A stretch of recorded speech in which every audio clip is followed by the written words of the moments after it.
Shri Ganesha Sharada Gurubhyo Namaha Ramaya Ramabhadraya Ramachandraya Vedase Raghunathaya Nathaya Sitaya Pataye Namaha. Welcome to all for this session on Ramayana to chapter 18 of Aranya Kanda.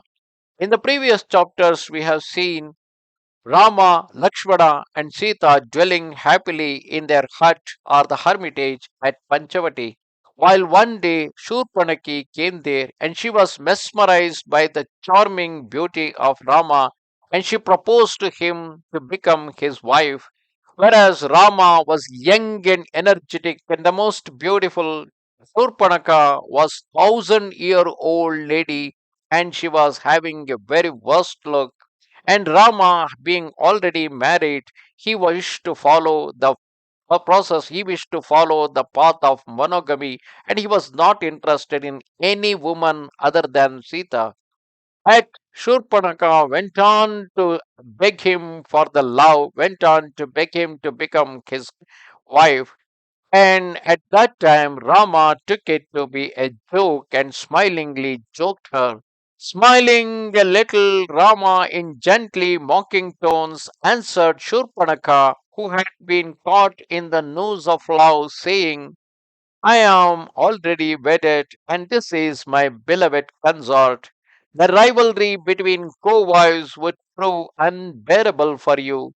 My younger brother, whoever who is of happy disposition, of agreeable appearance, virtuous and chastity, is called Lakshmana and is full of vigor.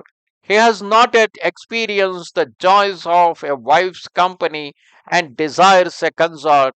He is youthful and attractive and would therefore be a fitting husband for you. Take my brother as your lord, O lady of large eyes and lovely hips, and enjoy him without a rival as Mount Meru, the sunlight. In fact, here Lakshmana is also a wedded person, but he left his wife Urmila back in the Ayodhya, and since last 10 years he had never seen her. So Rama, taking that as in order to joke with the Shurpanakha, telling her, "You can go, you can marry him because he is staying alone."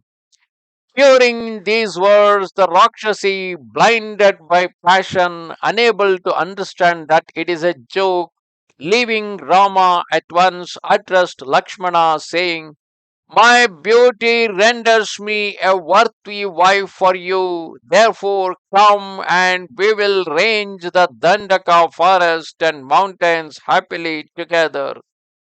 Thus, accosted by Rakshasi Shurpanaka, Lakshmana, the son of Sumitra, skilled in discourse, smiling, gave this ingenious reply. How can you wish to become the wife of a slave such as I? I am wholly dependent on my noble brother.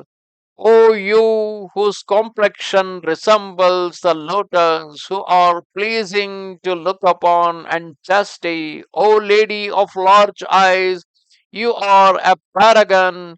Do yourself become the consort of that matchless hero Rama, renouncing that ugly, evil, and peevish old woman Sita, whose limbs are deformed, he will certainly devote himself to you.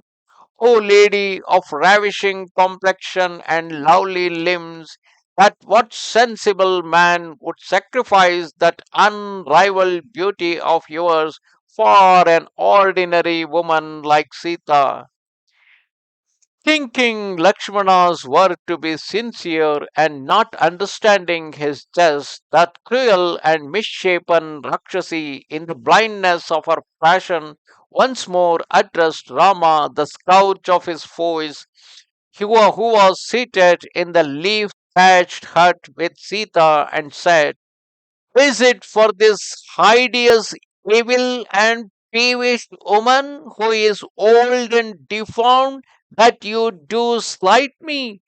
I shall devour her in your presence today and shall live happily with you without rival.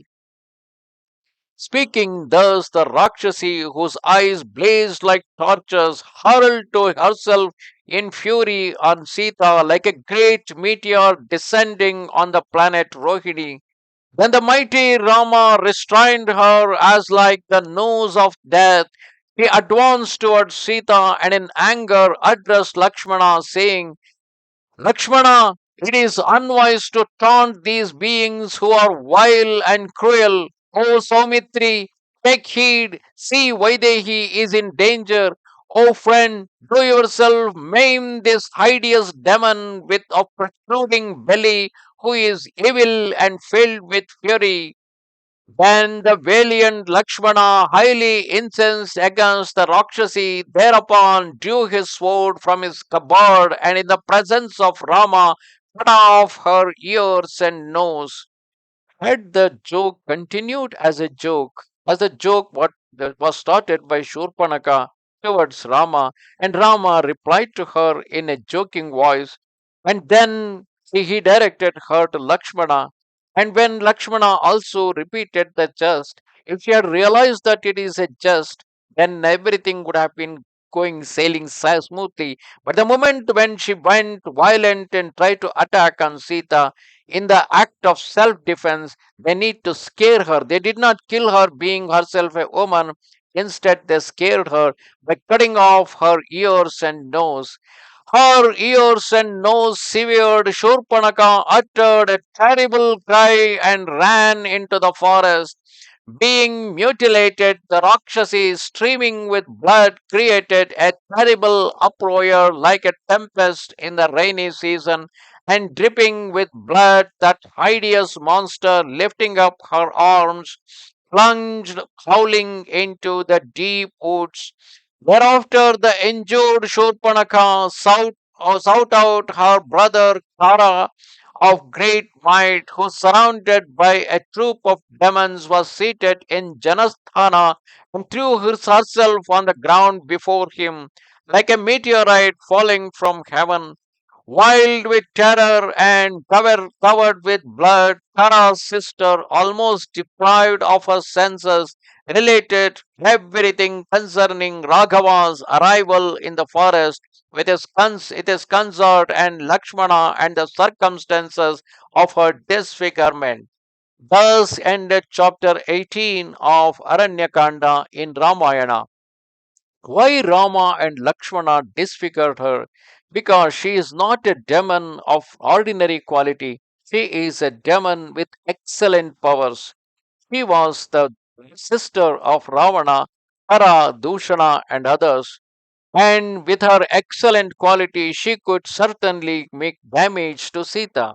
And it is their responsibility. They need to really scare her, not by ordinary means. They need to mutilate her in order to scare her away so that she will not create trouble for Sita or for themselves to Rama and Lakshmana.